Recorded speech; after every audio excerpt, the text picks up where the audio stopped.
Hi guys, it's me again. If you're intrigued by DIY Onewheels, as you may have seen in one of many YouTube videos, I want to give you the lay of the land on what to expect and where things are today with VESC Onewheels. I'll discuss some reasons to build or not to build a Onewheel. I'll talk about common misconceptions, and I will give you my general advice on entering the DIY Onewheel world. So let's get started. My son and I are both using the Fungineers kits for our Onewheels. The blue one runs on a cheap Fokker 2 with a 13S battery, while the other one features the new little Fokker powered by a 16S battery. If you want to know more about these boards, I do have a few videos showing how I built those. So let's start with the reasons. The top reasons to build your own VESC Onewheel. Reason number one, building a VESC Onewheel is an amazing project. It's pretty mind-blowing how you can build a self-balancing vehicle with a standard controller, with standard software, and get that working and it be actually usable. It's really cool, and you will learn a lot. It's not an easy project, but it can be really fun and rewarding. So that alone can be a good reason to build your own Onewheel. The reason number two is the VESC ecosystem. There is tools, there is apps for your phones, there is the firmware, etc. It is a pretty complete environment that you don't have to write your own software. You just take the existing software. It does have its limitations, but it can get you pretty far. Reason number three is that you will have infinite tuning possibilities. Because it is based on open software, you can pretty much do anything. There's a lot of things you can configure and get yourself in trouble too, but there are really no limitations as to what you can do with that software. Now, on the other hand, the top reasons not to build your own Onewheel. First reason would be it can be a difficult and frustrating process. Depending on your skill level with DIY projects, it's pretty easy to get yourself into a corner. You have to do a lot of difficult steps. For example, the battery. There are very limited options for Onewheel batteries. Because of the space constraints, you have to find one that fits the exact dimensions of your enclosure. So pretty much, at least when I started, the assumption was that it's going to be a DIY battery. So you have to be comfortable making your own lithium-ion battery. In the meantime, there have been a few guys that are offering the service of building the battery, but you're going to end up spending like $300 or so on a custom-built battery. But that is the only way to get around the DIY process. And as far as other pitfalls is concerned, a lot of things can go wrong. Ready? We see I broke 2 VESCs before I had my first working Onewheel.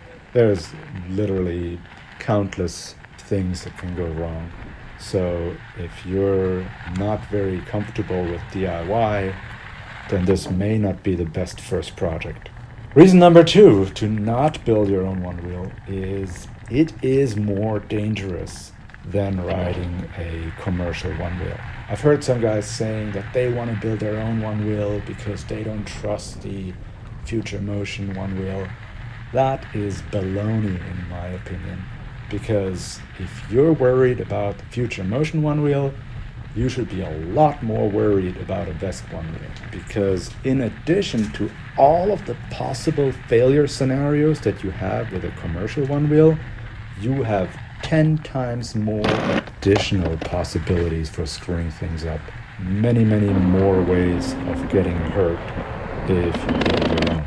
And the third and maybe the most important reason is that the result is not as good as a real Future Motion Onewheel. Yes, some people say that they've gotten it to be better than an XR or better than a Pine, but I don't really agree with that. If you are only out for one particular use case, then yes, the VESC can probably beat an XR in every single use case if you optimize your one wheel for it. But as far as the all-around behavior is concerned, being both beginner-friendly and trail-capable, then the VESC is still not up to par with what the XR or the Pint can offer. Also, pretty much all of the easy options that are out there for building your own one wheel will give you a Pint-sized vehicle. For the XR, you're a lot more on your own.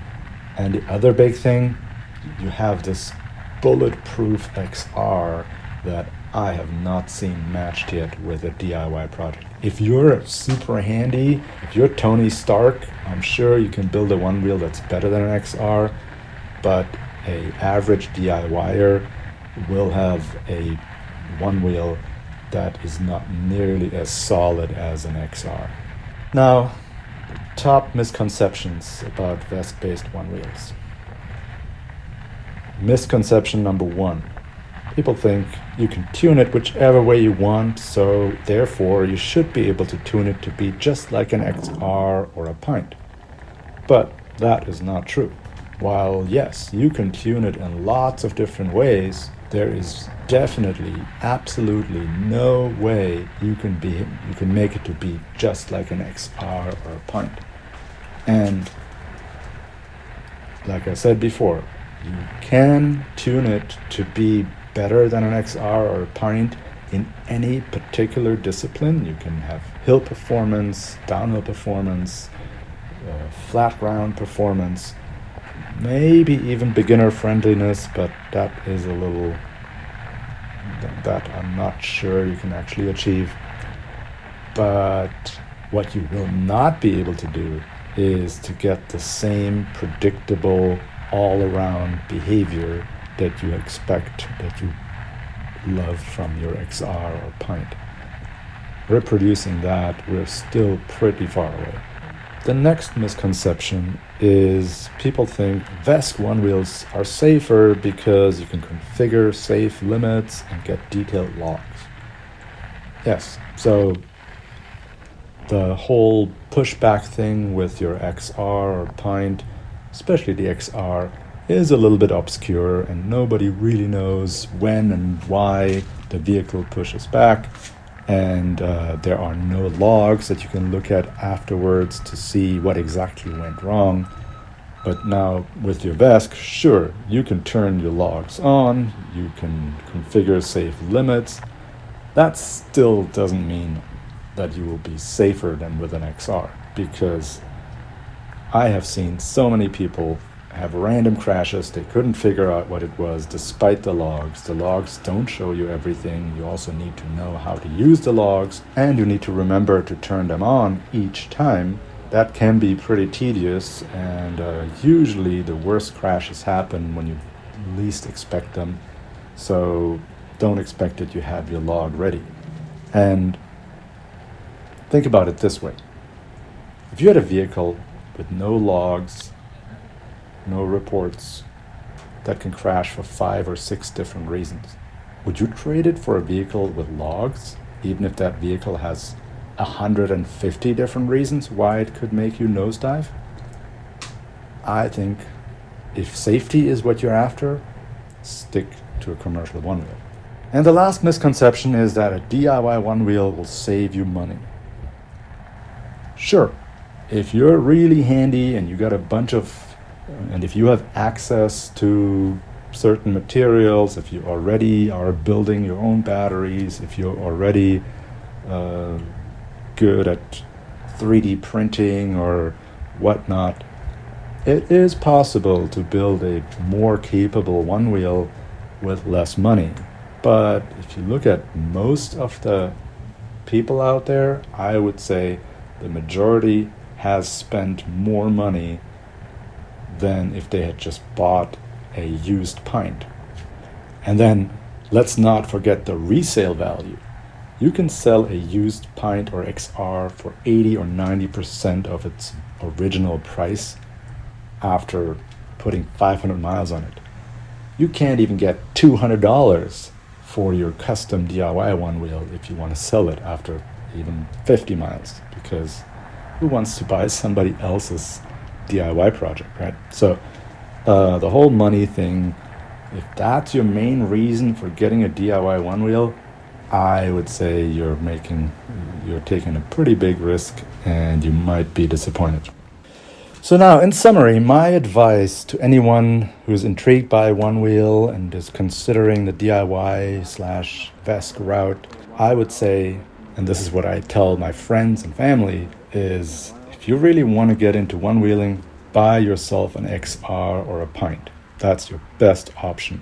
Now, if you feel that the sticker price is too high, look for used ones. That will be a lot closer to what you would pay for a DIY project anyway. And you can get some decent deals out there.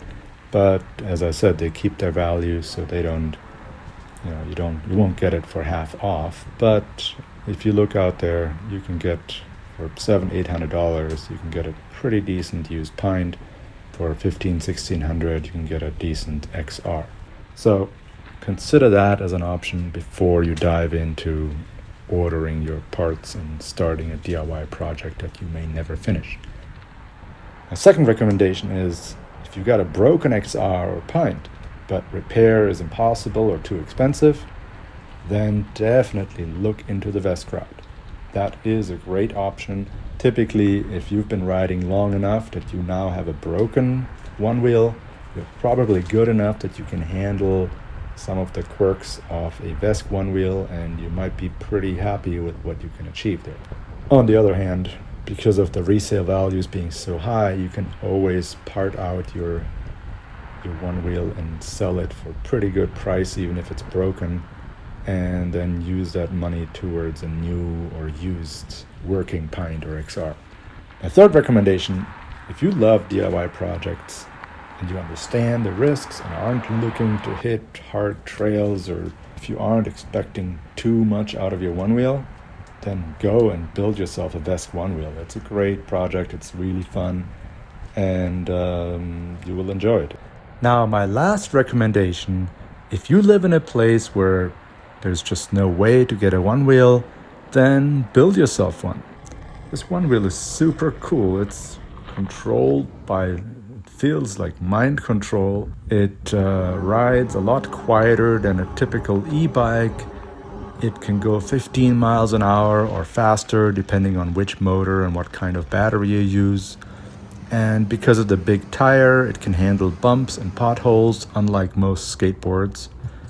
It's just a really cool way of getting around, especially in places that don't have a lot of hills.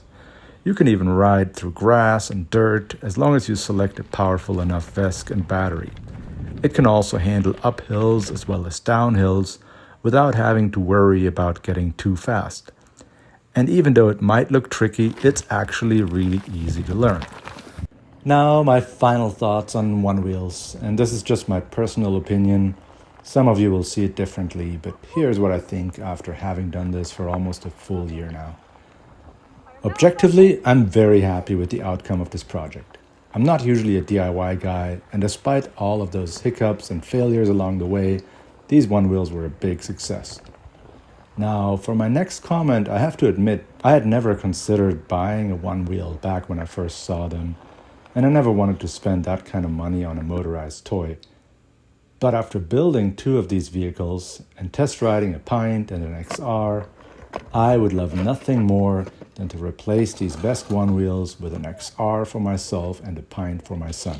Of course, I won't actually do that, considering that I've already spent 1 XR's worth of money on this project, but it would be nice to just enjoy the ride and not worry about things going wrong. Also, if I had to get a third one wheel for my wife, I would definitely just buy her a Pint. But luckily, I don't have to worry about that. My wife doesn't want to touch one with a 10-foot pole. So yeah, that's it. This is just my opinion, so take it for what it is. See you guys next time.